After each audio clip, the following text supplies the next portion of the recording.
pop culture.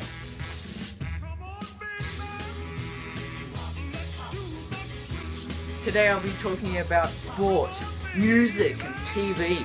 Today I'm going to be talking about fashion, films and paintings.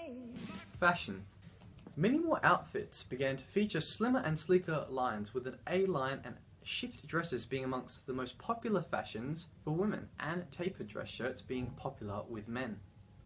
Along with a more modern look, people took fashion cues from prominent figures in politics. What was acceptable in terms of personal fashion changed quickly and often. Hemlines of skirts rose higher for women, hair length grew longer on men, and two-piece bikinis became common swimming attire. If fashion of the 1960s first inspired individual identity through style, the 60s fully embraced and encouraged it. Music. By the late 1960s, the American psychedelic and acid rock movements had filtered into Australia.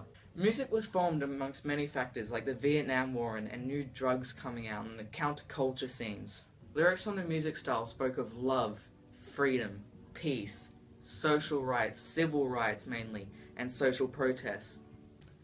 The social revolution had arrived. Australian music charts were dominated by American and British artists, such as the Beach Boys, the Beatles, Stevie Wonder and the Rolling Stones. These music trends were extremely popular in Australia and sold over 1 million records. The rock and roll craze in the 1950s and 60s changed the way teenagers and young people entertained themselves. Teenagers were clad in the latest fashion designs and gather in dance halls, discos, music halls and disco halls that performed dance fad like the Stomp, which I have no idea what it is, but it was amazing, and the Boogaloo, which was also amazing. Films. While television was still proving to be a major blow to cinema attendance in the early 1960s, cinemas regained some strength in the following years. In 1965, there were around 1,000 cinemas in Australia. Cinema in the 1960s reflected the young-driven culture of the time, catering less to the taste of families and more to the teenage baby boomer crowd.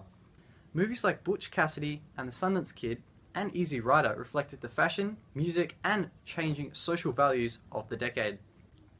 Ballet, opera and theatre became more popular in the 1960s. Although they still remained a minor form of entertainment in the 1960s. The musical Hair opened in Australia, featuring nudity, drug references and hippie themes. Its success signified a perceptible shift in the nation's conservative social values. In the 1960s, TV was new. TV was shown in black and white, and colour was soon coming around. In 1975, colour was fully in TVs. The televisions in Australia were dominated by mostly American TV and British TV. Didn't have any Australian TV shows until later. In the mid-1960s, there was only 2 channels, another channel and Channel 0, which we know now as Channel 10. Victoria introduced TV in 1956. Queensland, Western Australia and South Australia introduced TV in 1959.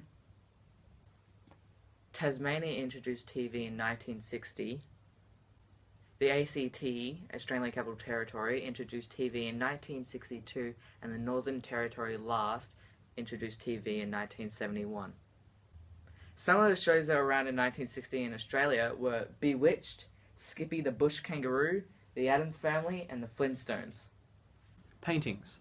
The 1950s and 1960s saw the battle between conservative and modern forces in Australian art. A battle between the figuratists and the abstractionists, or FIGs and ABS as they were referred to. Australian art in the 1960s was influenced by colour-filled abstract paintings, American and European art trend. The best example of this eclecticism can be seen in the work of Brett Whiteley, who drew on a wide range of cultures and influences. He was seen as one of the leading lights of the avant-garde art movement. Richard Ludder was widely regarded as the grandfather of pop in the early 1960s of Australian culture. Larter used different mediums throughout his career to portray his work. By varying the finger pressure on the plunger, Larter believed he had more control over his work. So here are some examples. Michael Johnson being one of the new generation of abstractionists coming into the 1960s. Johnson used shaped canvases and broad masses of flat, uninterrupted colour. Rectangular forms provide the structural component of his work. He utilised the element of three-dimensional workings in most of his pieces. Sports. In 1960, Australia was excellent in sports, and this included AFL, tennis, and swimming, which became professional.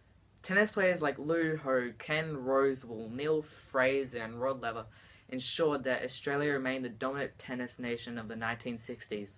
Throughout the decade, Australia won the Davis Cup 7 times and took home the Wimbledon men's single title 8 times. Margaret Smith Court, one of Australia's most successful women's tennis players, emerged onto the international scene in 1960. Over the next 15 years, she'll go to win 62 single and double Grand Slams. In the 1960s, AFL, Australians Rules Football, was state-based and did not have a national competition.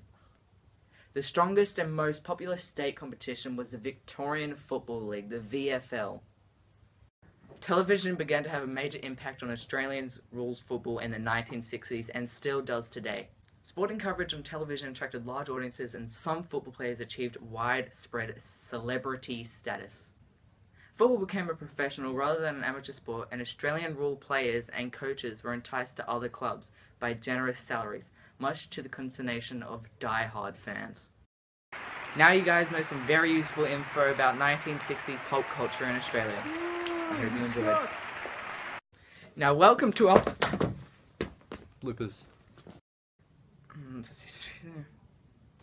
Go Solly! You bloody legend!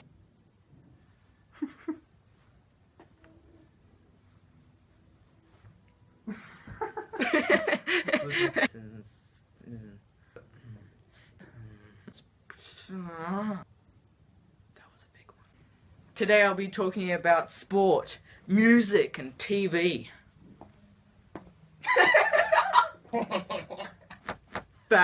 Fashion.